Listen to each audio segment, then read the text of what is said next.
So good afternoon, everyone. Monetary policy and inflation scares. That's the title of the paper that we will be discussing now. It's a great title. It's also a great paper. We have Chris Erceg, who is the Deputy Director for the MCM department at the IMF, who will present the paper. And then we have Jae-Woon Lee, did I say that correct? Who's Chief Economist and Deputy Governor at Bank of Korea, who will be doing the discussion. Before I mention a few nice features of this paper, I would like to thank the Bank of Japan, Governor Ueda and staff for the warm hospitality. It's absolutely lovely to be here. It's the first time I'm in Japan. I'm a little bit jet-lagged. I'm sure that many of you are. But we will be discussing a topic that we've already touched upon a number of times today. We will be discussing how the last high inflation happened. We will be discussing supply shocks, the risk of more frequent supply shocks going forward that we heard today, both from Governor Ueda and from Managing Director Agustin Carstens. This paper, it's nice in the sense that it introduces a few new features compared to previous literature. It introduces nonlinearities, it introduces learning, and it also has a lot of, and a very nice discussion on the implications for us as policymakers. In particular, what we just discussed, which is how forward-looking should monetary policy be? There is an alternative title for this paper, and I am not certain that Chris would agree with me, but one could consider calling it In Defense of Data Dependence. We will see what you think about that. So now let me introduce you to the main speaker. I'm sorry, my voice is a little bit bad today. But Chris is, as I said, Deputy Director of the MCM department at the IMF, where he oversees monetary policy and central bank operations. And prior to joining the IMF, he was Senior Associate Director of the International Finance Division at the Federal Reserve Board. He is an illustrious researcher who's worked in the field of macroeconomics and macroeconomic modeling for many years, with a PhD in economics from University of Chicago. Chris, the floor is yours.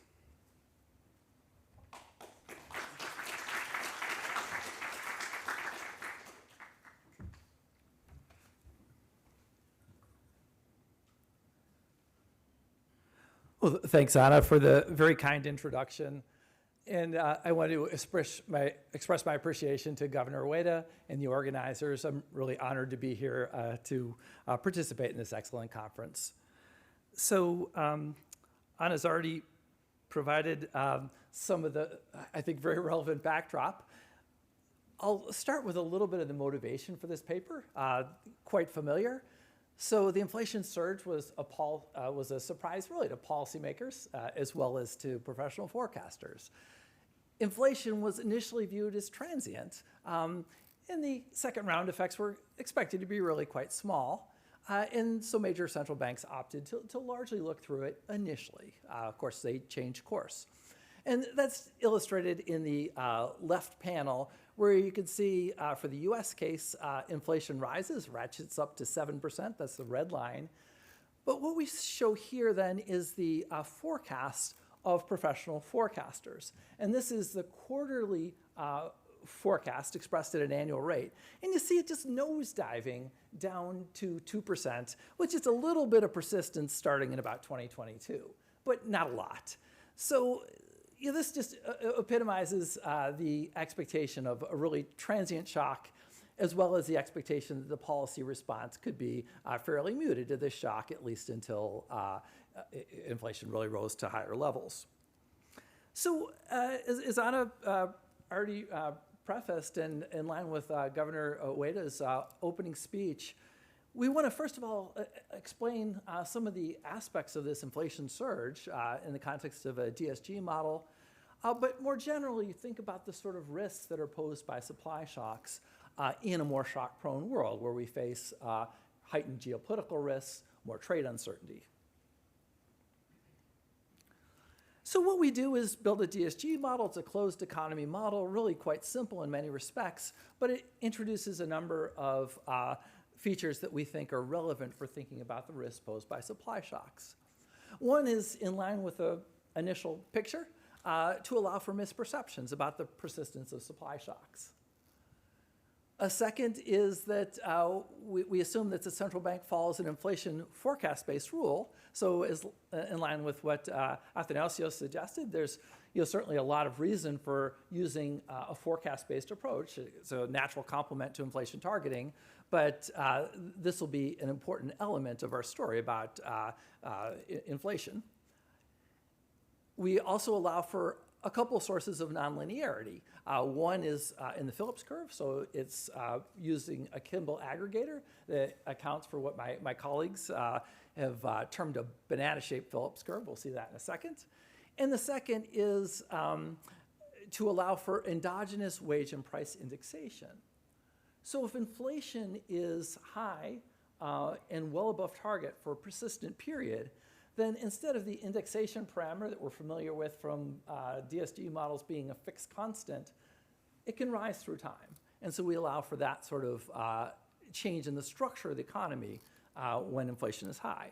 And so the latter is consistent with actually very nice work on models of two inflation regimes by Claudio Borio and other BIS researchers, where basically they argue that the nature of inflation dynamics and price setting change a lot in a high inflation regime relative to a low inflation regime. In a high inflation regime, you see a lot more correlation in price changes across sectors, for instance. So it's also consistent with empirical estimates of somewhat higher intrinsic persistence during high inflation periods. Our model isn't going to account for intrinsic persistence like you saw in the 70s, but it goes in that direction. So what we emphasize then is state-dependent transmission. So cost shocks can have larger effects on inflation when you have initial conditions that are conducive to amplifying the second round effects. So hot economy, inflation initially high, and also the size of the shocks matters a lot.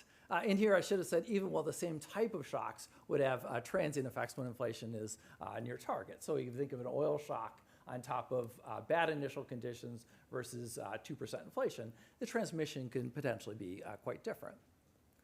And then we also look at the implications for forecast-based rules.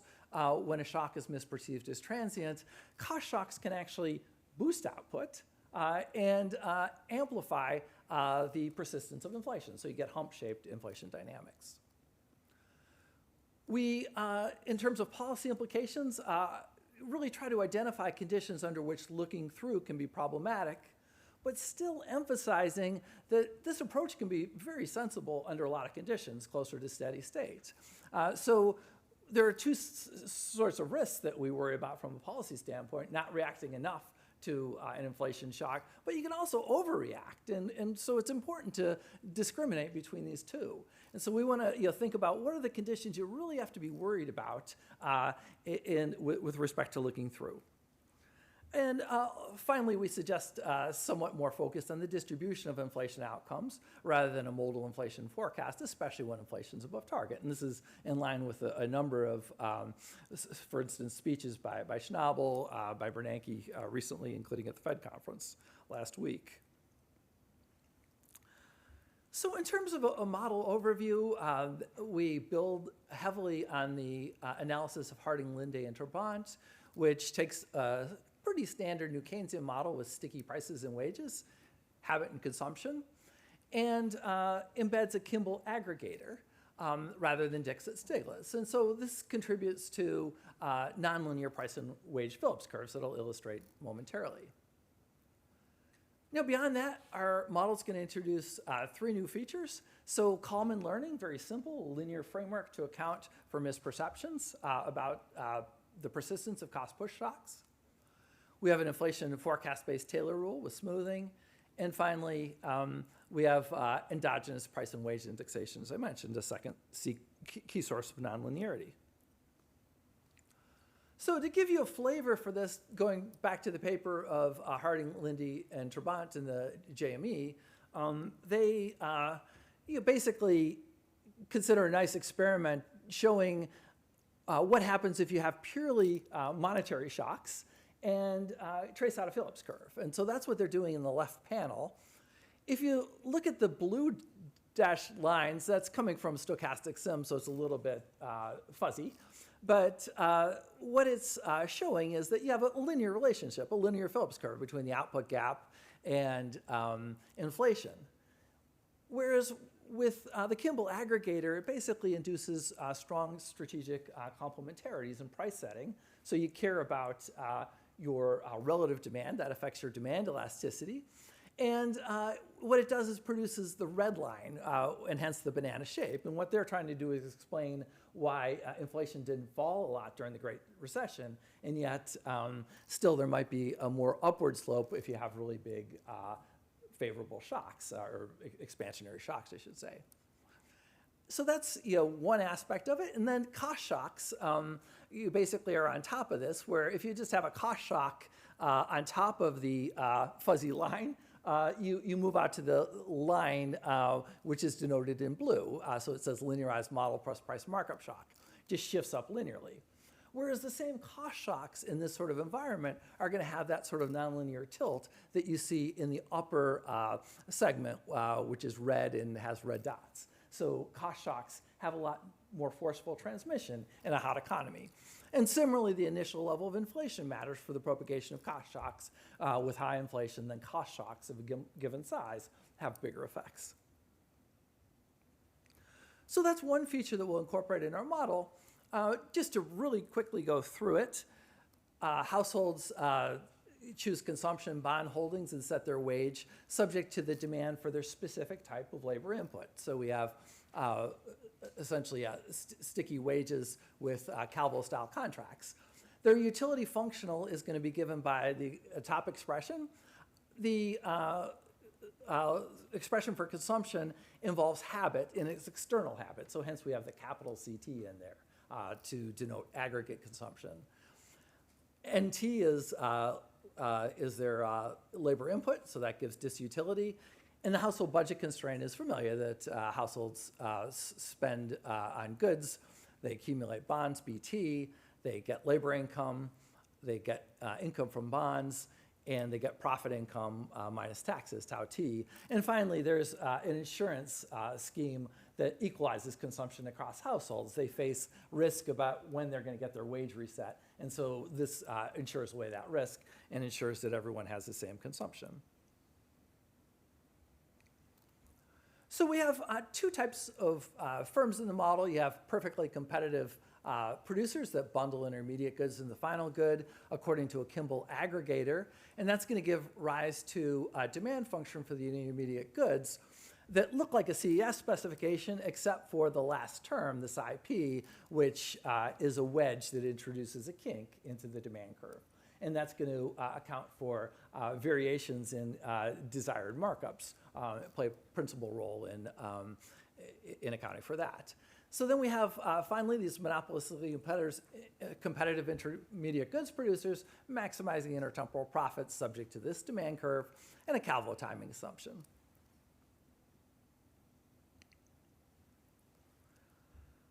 Now, one of the key features is the misperceptions. And so I'll first say that we're looking at a cost shock. Now, what we have in mind here is a shock to marginal costs, and it's going to be scaled by the inverse of the Phillips curve slope. Well, why would we do that? It means that it's going to be isomorphic to a markup shock in a linearized version of the model. Now, importantly, what this buys us is that we can think about how transmission varies between a linear and nonlinear model, because the nonlinear model is going to apply different transmission of that same underlying shock. So with that, these cost shocks can be either IID or persistent, APT. Agents can't tell which they are, so they solve a signal extraction problem, and it's very simple. They understand that these shocks follow a simple first-order autoregression in both cases. The persistence of the persistent shock, oh boy. So the persistence of the persistent shock is rho p. The transient shock is just IID. And we've scaled the innovations of the shocks so that the transient component has a lot bigger variance than the persistent component. Why? Why do we do that? Well, that's going to mean that agents initially think most of the shock is transient.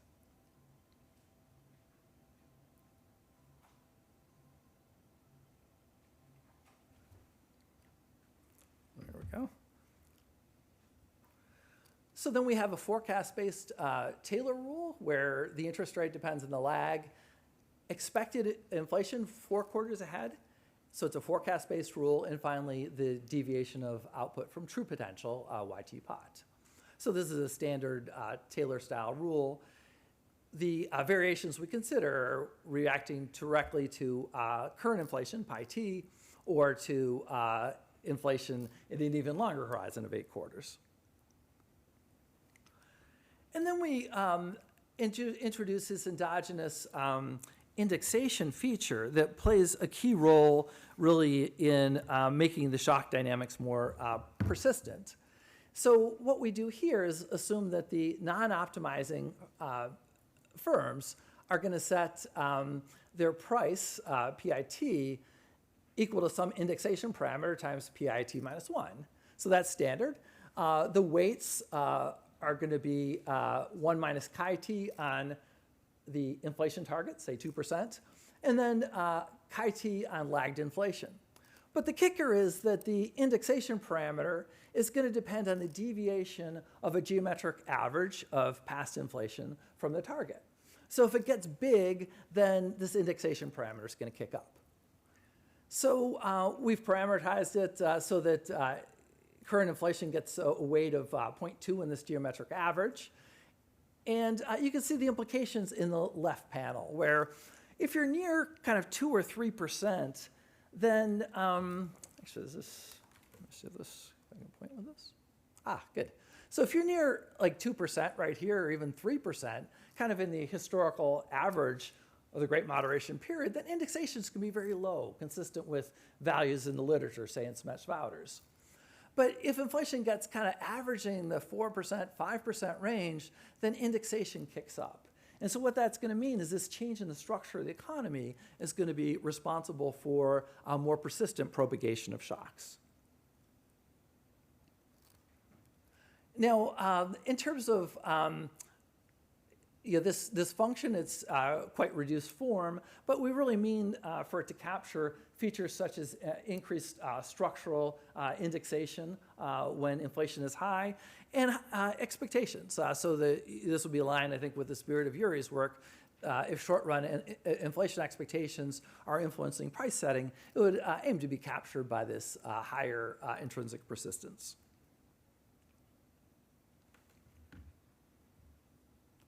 There's a nice paper that I also wanted to mention. I just became aware of it relatively recently by Takushi Kurozumi and Wilhelm van der Weg, where they're endogenizing intrinsic persistence. So they have a model where they're trying to explain greater intrinsic inflation persistence with respect to monetary shocks. And they show how this can be endogenized in a framework, again, that involves non-constant markups.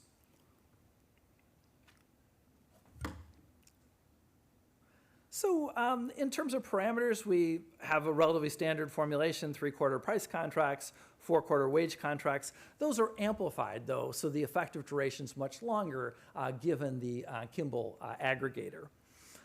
Then we also have persistent markup shocks, a row of 0.9, and as I mentioned, transitory shocks are IID. And the standard deviation of the transitory markup shock is much larger than that of the persistent shock. So one key aspect of our analysis is to calibrate these cost push shocks. We basically are illustrating here how a cost push shock is interpreted by agents. And so in this left panel here, you have the underlying shock. It dies out according to this blue line. And these are the expectations of agents at each date about the underlying shock AT. And right here is the green line showing the expectations of AT, which are going to be the sum of the permanent and transitory components. So it really only grows gradually through time.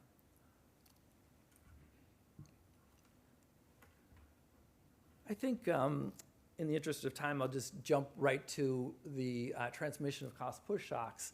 So in the model, what we try to do actually in the paper is we aim to try to fit the historical experience as best we can with a combination of both cost push and demand shocks. Here, I'm just going to focus on the cost push shock, which is really a central feature of our analysis. And so here, what we do is we have scaled the shock so that basically replicates the 7% or so, or rise in inflation to about 7% in the US case. But what you can see is that the misperceptions are accounting for expected inflation behavior that comes pretty close to the estimates that we saw in the SPF. Now, when we interact this with a forecast-based rule, then because the expectations are that inflation is going to go back to targets pretty quickly, policy rates just gradually rise. So we see that here. And in the near term, you actually get a fall in real interest rates. And so that is what accounts for this pretty resilient sort of output response, where it actually rises initially and then finally falls some as real interest rates eventually rise. And so this sort of strong, resilient output response reinforces this sort of hump-shaped behavior in inflation. And we'll see that in a little bit more detail in a moment. But kind of breaking apart this response a little more, it's helpful to think about how this would vary relative to a linear framework. And so we do that in the right panel. And it is going to emphasize the strong endogenous propagation you get under certain conditions, which I'll discuss in a moment, when you have supply shocks. And so the linear model for exactly the same shocks would imply this response right here. And although we don't have indexation in this model, if we raise the parameter to 0.3, it wouldn't make much difference. It would just be a little bit higher here. But the key thing is that this is a pretty flat response. It looks like a pretty manageable decay of inflation to baseline. If we added the nonlinearity associated with the Kimball aggregator, we get to this point right here. So bigger inflation response to be sure, but not much more persistent. It dies away pretty quickly. It's really the interaction of the nonlinearity from the Kimball aggregator plus the endogenous indexation that's giving us this hump shape that is potentially very problematic for policy. So the key question is going to be, when do I feel kind of comfortable with the dynamics looking like this versus when do I have to worry about this? And so that's what we attempt to focus on. And one consideration is that the size of the shocks really matters a lot. You need big shocks for these nonlinearities to kick in. So for shocks that are kind of in the typical range that boost inflation, say to 3%, what we've seen in history, then you don't see much amplification. This is the linear model right here with a shock half as big. This is the nonlinear model. Inflation goes to 3%. The quarter, it's almost like right on top of each other. There's no difference between the linear and nonlinear model. And so it's only when we have really considerably bigger shocks that we get disparities between the two. It's kind of in the range of 3/4 to the actual shock that we consider. So that's one point. Big shocks seem to be required, and or some combination of big shocks and weak initial conditions. So here what we do is we look at a given sized markup shock and consider different initial conditions. And we start out with no markup shock at all. Here you have a cost push shock that actually pushes up inflation from 2 to 6.7%, so a 4.7% increase. Maybe we should have considered a little smaller shock here. But you see the amplification based on initial conditions. If the economy started out with output 2.5% above potential and inflation about a 0.5 percentage point above potential, then the amplification rises so that it's 7%, about 50% larger than with starting from the baseline. So what you have to be concerned about based on this analysis would be the combination of large shocks plus initial conditions that would end up serving to propagate them quite a bit. So I'll turn briefly then to thinking about alternative policy rules. What we do, I don't think I'll have time to show it, but is argue that inflation forecast targeting rules, which look through the shocks, can perform really quite well under a lot of circumstances. Even if you have misperceptions, it's not a big deal if the shocks are smaller, the initial condition's pretty good. But where you have to worry is exactly when you have these large shocks, bad initial conditions, or some combination.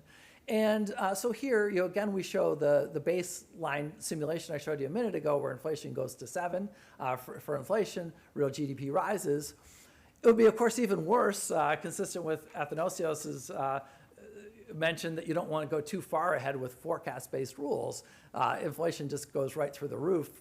With the same shock, real GDP expands quite a bit. But conversely, a rule that actually puts more weight, say, on current inflation, de-emphasizes the forecast under these sort of conditions, can end up greatly tamping down the size of this peak rise, albeit at the cost of some output contraction. So the message here is that if you have these sort of conditions, backing off a little bit from especially a forecast rule that targets a horizon quite a few quarters ahead, could be a good choice. So we also kind of explore this in the context of stochastic simulations. I said kind of because it's really an initial foray into it, where if you have weak initial conditions, and these are really weak here, admittedly, then what we've done is calibrated shocks over the Great Moderation period. So these are not very big shocks, but against a really bad baseline. So specifically what we're trying to do is match the volatility of inflation and consumption growth and their correlation over the Great Moderation period. So not huge shocks, but we put them against this baseline. I'm not sure if you can see it from here, but what the key implication is under the forecast-based rule, you see a lot of skewness in this distribution. So you see a lot of cases where shocks get amplified and they just keep building on each other. It's very far from symmetry. The GDP response under the rule is actually quite symmetric. It looks a lot closer to symmetry because it's a fairly passive response.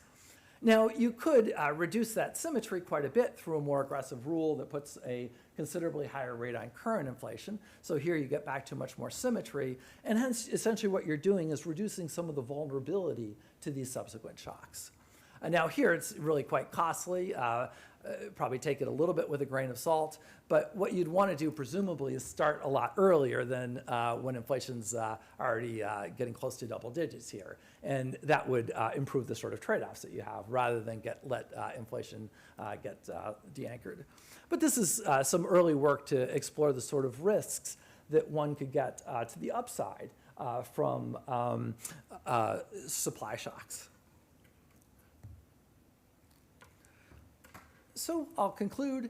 So what we've done is illustrate how nonlinearities coupled with misspecification can really markedly influence the transmission of supply shocks. It matters when shocks are large, as in the recent surge, or under initial conditions of persistently high inflation. So we might have to worry about the same sort of inflation shocks against a bad baseline that we wouldn't have had to worry about. We could have looked through previously. So I want to emphasize that the strategy of looking through can still make a lot of sense under a lot of conditions, even with misperceptions. And what we really wanted to try to do is differentiate between when you have to worry versus not. And so that's the basis for this prescription. More caution is required in the face of large shocks, especially if persistence is uncertain and inflation is running higher in a hot economy.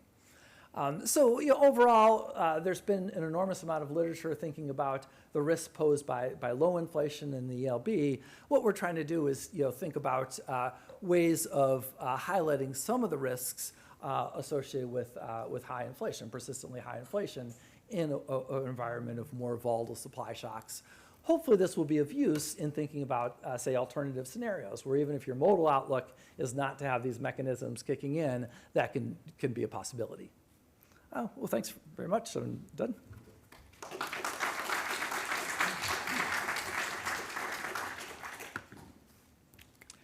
Thank you so much, Chris. Excellent presentation, and I will be happy now to introduce the discussant. The discussant is Jae Lee from Bank of Korea. He's the chief economist and deputy governor since 2023. And prior to joining the Bank of Korea, he has a long background in research, as a recent, among many other things, as a research assistant at the Federal Reserve Bank of Dallas, as an assistant professor at the University of Virginia, and also at Seoul National University, where I believe you're on leave currently as well, right? He has a PhD from Princeton University, and his fields of speciality, of course, is macroeconomics, monetary and fiscal policy. So please, the floor is yours. Okay, so thank you for having me here, and this is really great opportunity to discuss the excellent paper by Chris and his co-authors, Lindy and Travant. So this paper provides an important insight into the recent inflation episode and also policy implication. So they used a model that is really clean and tractable and well constructed for the purpose. So the main narrative is that when a large and persistent supply shock hit the economy, and when this is combined with a delayed monetary policy, perhaps due to misperception, it will generate significant inflation. Then with high inflation, then indexation scheme, endogenous indexation scheme, and nonlinear Phillips curve kicks in, which raise inflation even further and make inflation much more persistent. So this also highlights the potential risk of looking through approach, especially when shocks are persistent.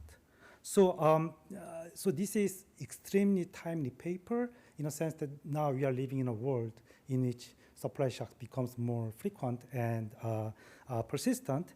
And obviously this is a great paper. I couldn't, never be able to write a paper of this quality in my lifetime. But having said that, I'm the discussant of this paper and I need to be the devil's advocate. So I'm just gonna make a few comment on mostly on the empirical relevance and calibration. They are all minor, so they're not going to change much of the main result of this paper.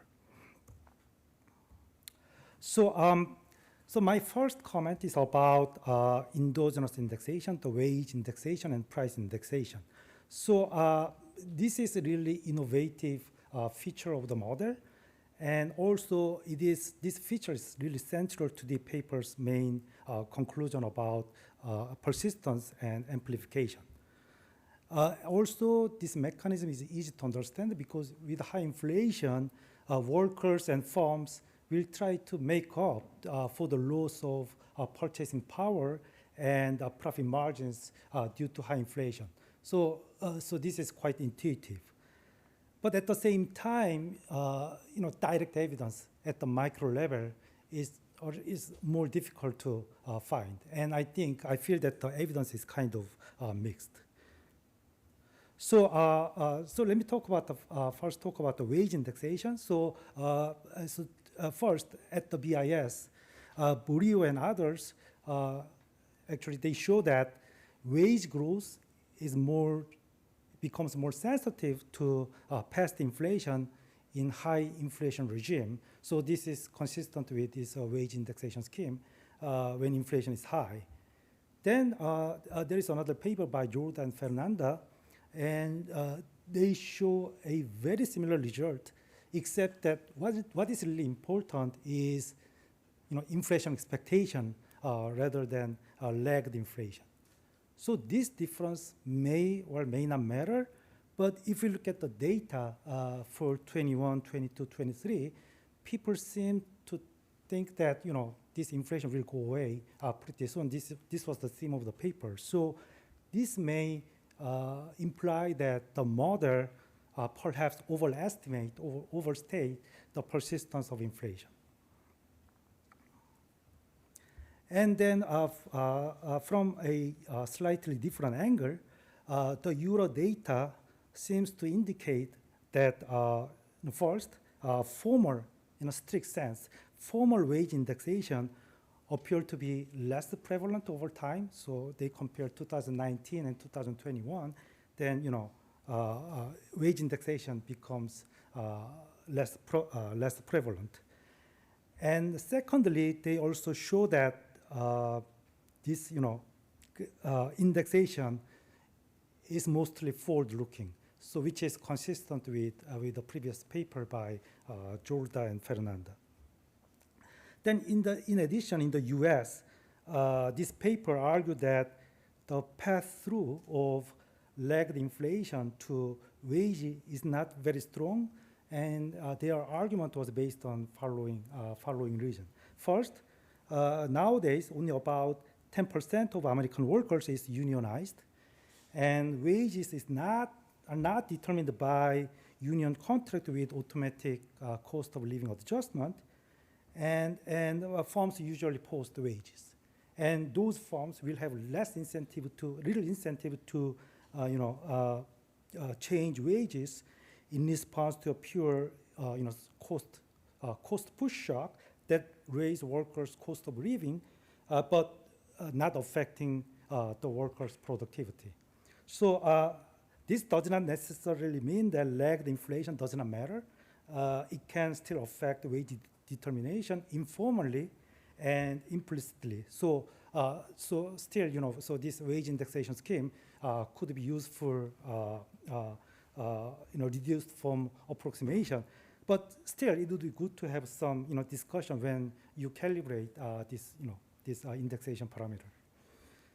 And let's move to price indexation. So this backward-looking indexation was widely used to be really popular in the New Keynesian DSG literature to account for inflation persistence, because Beijing New Keynesian model, New Keynesian Phillips curve is purely forward-looking, especially in a low inflation environment. However, in the paper, the endogenous indexation is really innovative in a sense that the frequency of price changes increases in a high inflation environment. So the assumption here is that these additional price changes are changers. These firms are roughly this rule of thumb indexation price setter.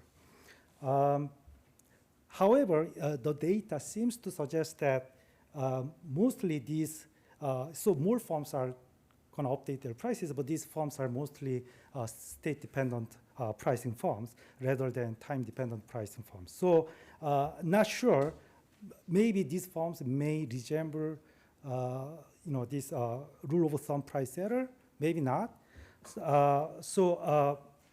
If not, it will have a different implication for inflation persistence and disinflation and welfare implications.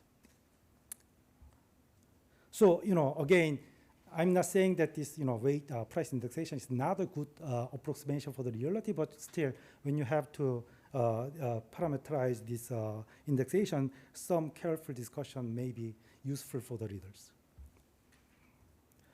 Okay, and also my reading of the paper is that the paper mostly focused on the mechanism and also theoretical exploration of this mechanism.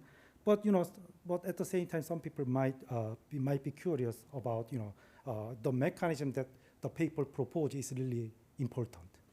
And this is especially true because we know that in 2021 there was a big fiscal expansion, and the government did write a lot of checks, which first entered into the these people's bank deposit, then households slowly spend them for their consumption.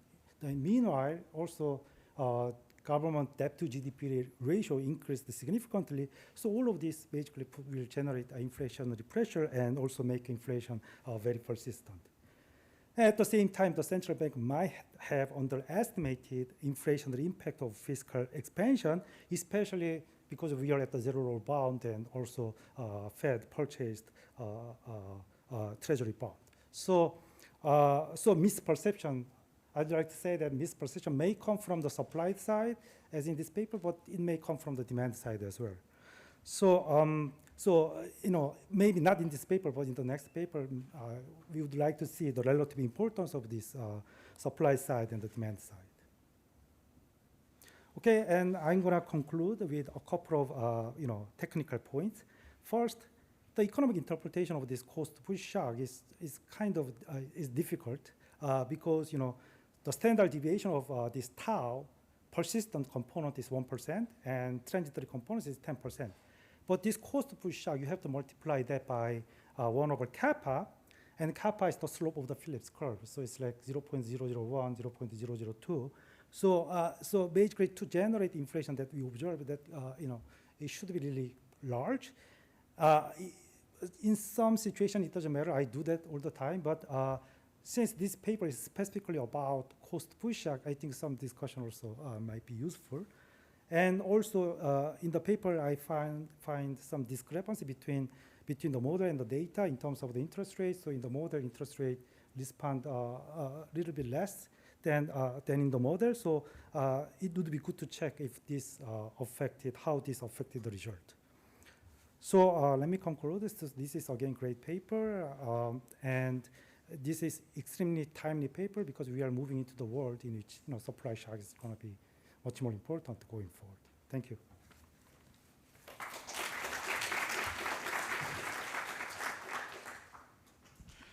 Thank you, Jay Lee. Excellent discussion, and thank you very much for bringing up the topic of inflation expectations for households, because that very nicely connects to the next sessions that we'll be having this afternoon. So while you're thinking about your questions, great, I already see some people raising their signs.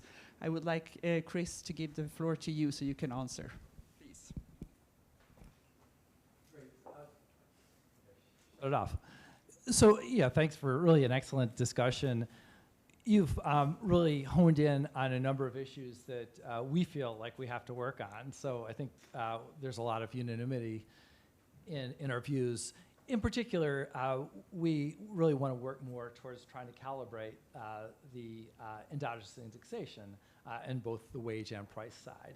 It's complicated because we have very little historical experience to draw on. If you think of even the 70s, what we're trying to do here is account for how intrinsic persistence can move, even though long-run inflation expectations are quite well anchored.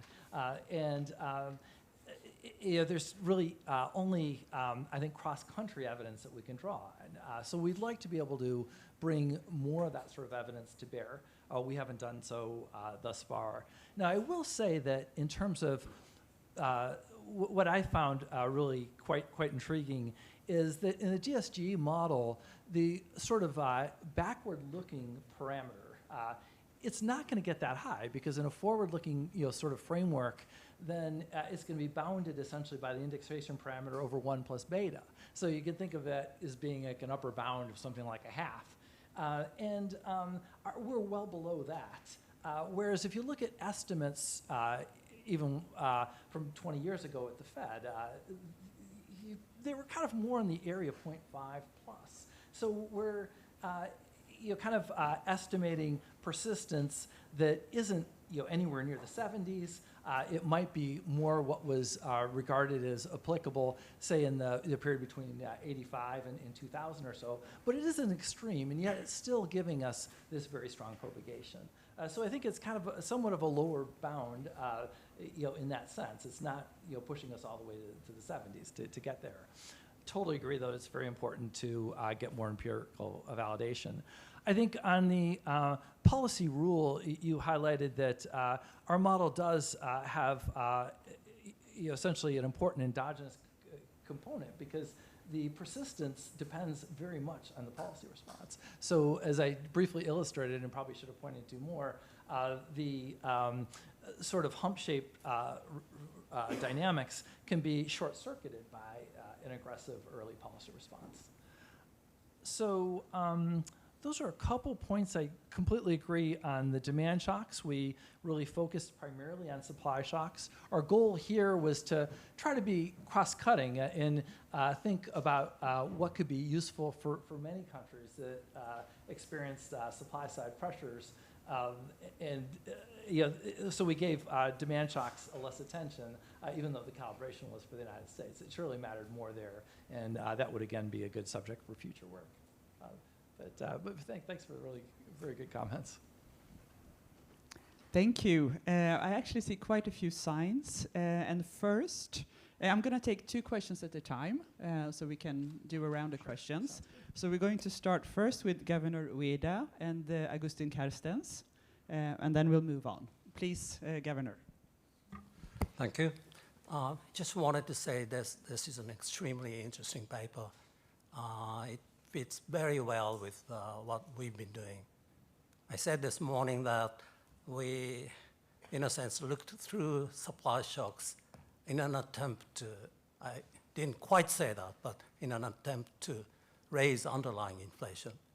So in our case, we held interest rates at very low levels, not because we had misperceptions about the nature of the shocks, but we were hoping that we would be able to, with the help of large and somewhat persistent supply shocks, we would be able to affect what you call the wage price indexation parameter, and as a result, we might be able to raise inflation expectations on a sustained basis.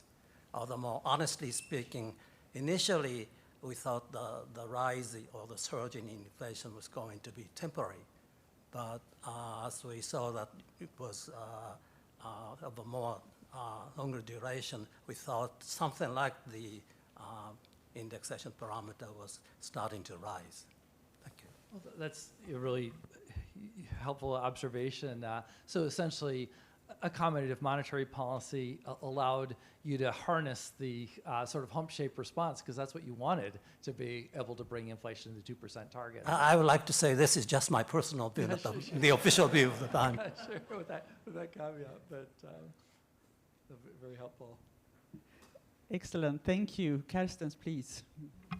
Yeah, Chris, very nice paper too. I enjoy it very much. This is more like a comment/question. I have this tendency to always look things from an emerging market point of view. And I wonder if this sort of modeling techniques you're using could be used also to model a supply shock to emerging markets where, we saw this during the pandemic, where the transmission mechanism into more inflationary inertia is exchange rate. Yes. I mean, you can have a supply shock. The supply shock affects, obviously, they sometimes have aggregate demand consequences, but mostly supply shock consequences can have balance of payment consequences, and therefore can have affect the exchange rate.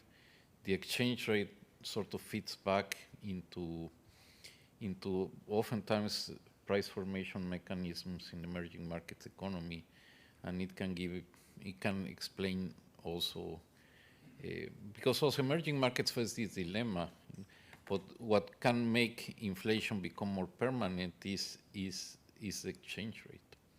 So I think, I don't know if you have thought about this, and if not, it might be interesting to apply some of your insights into extending the model in this direction. Well, thanks. And in fact, we're doing exactly that.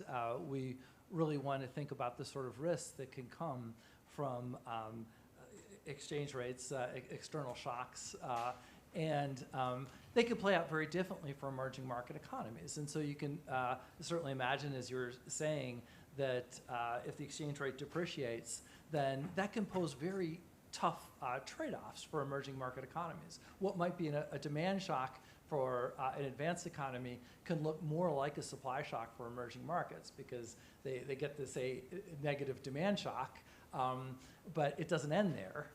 They experience exchange rate depreciation that can have persistent effects on inflation, and those could be amplified under bad initial conditions. So those are exactly the sort of considerations that we're trying to incorporate into one of our workhorse models, our QIPF model, to try to model the trade-offs that can arise. Thank you. It's been quite a few questions left, so I'm going to again try to take 2 questions at a time. So we're going to start with Pierre Olivier and John Williams, And then there's a few more questions. I hope we can take it. There are a lot There of are- questions, and I get to see Chris every day of the week, so I will relinquish my question. Adam, please. Thank you, Chris. I really like actually how you set up the exercise. So there is an economy with high inflation, running hot, and then with this, you know, the possibility of highly persistent shocks hitting the economy. And there's this possibility of these large shocks and how the economy should respond. So the question is that, so the large shocks are there. This is an empirical question, maybe you answered already. Which one of these important? High inflation, being the economy hot, or the, you know, the shocks being persistent? Because you showed individual exercises. In each of them, you know, these forces make a difference. But I was expecting an exercise, you know, you show all three of them and say, oh, here is the kind of the big force. So Chris, let's just take the yeah, question sure. from John Williams as well, and then we can answer. Thank you. Yeah, my question actually follows up a little bit. I mean, I guess basically, Chris, I think I'd like to understand the degrees of freedom you used up here. I mean, it seems like you've used up a lot more than data points you have. So I think it forces you to put a little discipline on this in terms of what's the mechanisms that are actually mattering, what are the things that you think are actually empirically relevant. I mean, on this, I thought the discussion, Jay, was really good because it highlighted, I think, the challenge here with this indexation thing, which I don't really think we have any evidence on. We have tons of evidence that price and wage adjustments happened a lot faster in the U.S. during this period. We have evidence from the price changing data. We have it from Mary Meady's work and her co-authors. The pass-through was much higher. We see it in the labor market with the churn. So anyway, I guess my question to you is following up, what's the mechanisms that are actually gonna matter here, because you're using a lot of them? And how does this model fit to the actually micro data that we know is there, which is just, it's not about, you know, backward-looking expectations. It's really more about, you know, kind of much more rapid adjustment of prices and wages. Yeah, thanks. So maybe I could take those. So it is really important for the shocks to be persistent. If they were just transient, then we wouldn't see much. The misperceptions are also crucial. If monetary policy recognizes the shocks as highly persistent shocks and responds quite a bit more, you get much smaller effects. So those are really critical aspects. The endogenous indexation is, you know, as you know, I think you pointed out, you're very well, something that we really have to work on more to validate.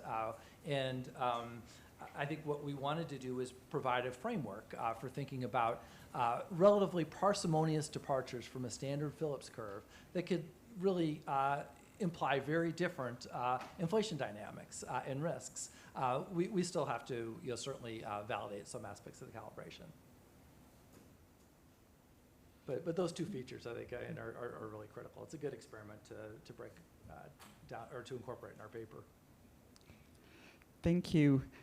So another two, I believe there might be the two last questions, and they're both on this side. It's Gerali and then Ha. Please, Thank Gerali. you. Thank you very much. I want to try to read your paper in terms of the bad policy, bad luck debate. Because on first reading, your paper can be read as belonging to the bad luck camp explanation of the inflation bout post-COVID. I mean, the central bank expects most of the shocks to be transient, therefore use a look-through forward-based Taylor rule, but then incredibly persistent shocks, very unlikely ex ante, stuck the economy, and then boom, inflation cycle happened. Actually, upon inspection, in your setup, there is plenty of bad policies. And I'm referring to the simple feedback rules that you have in your model, perhaps of the kind that Professor Fanidi likes a lot. But this appears to me a very ill-suited instrument to run the economy because it's state-independent, not state-dependent, linear, and without any inertia, and it's trying to steer an economy which is inherently inertial, state-dependent, and non-linear. So my question is, have you tried to run some optimal policy experiment to judge how suboptimal is this very simple Taylor rule in this specific environment? So I haven't.